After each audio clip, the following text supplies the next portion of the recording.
this game last night, the thought that keeps going through my mind is, Anthony Davis knocks down a huge shot at the end of game 2. If that bounces off the back of the rim, the Lakers are in a 2-1 hole right now. How do you see this series through 3 games?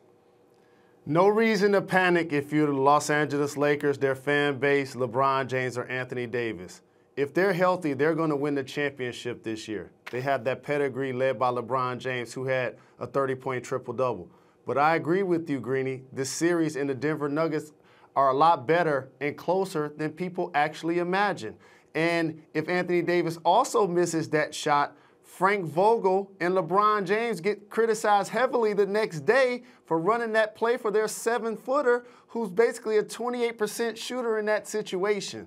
So Anthony Davis did bail them out in the previous game. However, his lack of aggression, wasn't on the boards, didn't really have a physical impact on the game is what helped cost the Los Angeles Lakers Game 3. Yeah, Kendrick Perkins opened our show this morning, frankly, angry at the Lakers. He was aggravated at the lack of aggressiveness that they showed early in that game, AD and LeBron and everybody. Did you see it that way? No, I want to give the Nuggets their credit, Greeny. They took the basketball game. You saw those hellacious shots that Jamal Murray was making late in the game. The rainbow 3-point shot late. And how many times did you see the Joker jump off of a different foot to make a shot? That guy has so much skill, it's outstanding. Jeremy Grant and Morris combined for 40 big points. They needed each one of them.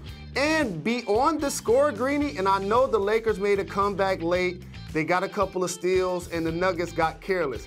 This, in theory, was a blowout by the Denver Nuggets. I know the Lakers cut it to a 1-possession game at some point late in the 4th, but the Nuggets were in control the entire time. They dominated the boards. Both teams shot over 50+%. The Lakers only made 6 3-point shots. This was the Nuggets showing everybody that this can and should be a long series. Well, let me give my buddy Rose Stradamus here a little bit of credit. April 2nd of 2018, we were sitting in this room the day we launched this show, and you were on the Nuggets bandwagon then. You were telling everybody this is the team on the come. Whatever happens over the course of the rest of this week, are the Nuggets right now the team of the future in your mind in the NBA? They're one of them, Greeny. It's hard to say in the era of dynamic duos. You're going to have so many, in particular in the West, we're going to get the Splash Brothers back. They're going to be back in contention. But I'll tell you what, as Jamal Murray has played in this bubble, they now have a legitimate dynamic duo. The Joker has been all-NBA the last couple of seasons, and you could basically pencil him in for 25, 10, and 5 boards on a nightly basis. But when Jamal Murray plays like this in the playoffs, he had been doing it in the regular season. That's why they've been hovering amongst the top 3 teams in the Western Conference. But now that he has elevated, absolutely, the Denver Nuggets and that home court advantage. At some point, they're going to be playing in the Mile High. And you know they love to change ends of the floor. They build their team around that. And that home court advantage is something that's extremely distinct that's going to allow the Denver Nuggets to be one of the elite teams in the Western Conference for years to come. Well, the West is going to be loaded. If you look at that duo you have there, you look at the 2 guys they have in Dallas, Golden State's going to get healthy. The Lakers aren't going away. The Clippers aren't going away. The West is going to be loaded. So the East is the place to go. So let me get you to the next topic here. Billy Donovan leaves the Oklahoma City Thunder. We wondered what stop he would make next. And yesterday, he chooses the Chicago Bulls, who have basically been a dormant franchise for the better part of a decade. What's your reaction to Billy D going to Chicago?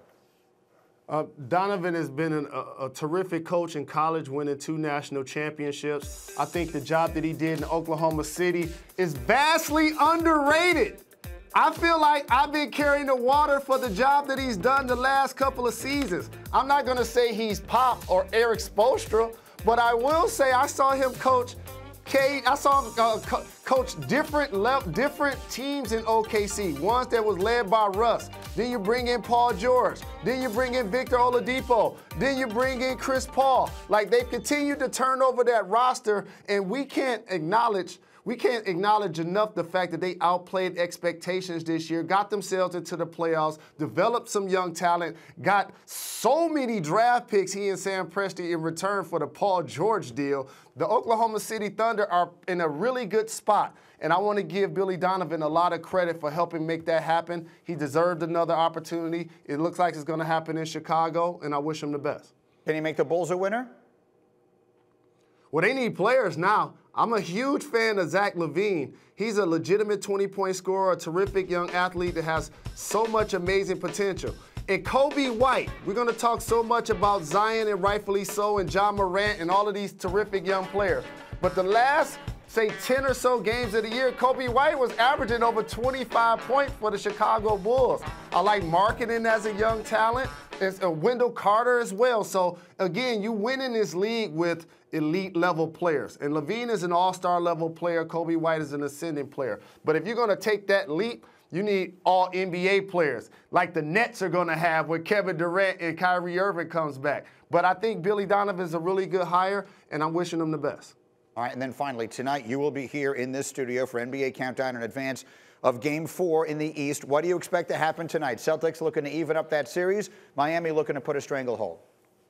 I expect to get a fresh cut. I'm going to be suited and booted. I'm going to be ready to rock on NBA Countdown. I'm excited for tonight and getting back in the studio with my friends and my colleagues.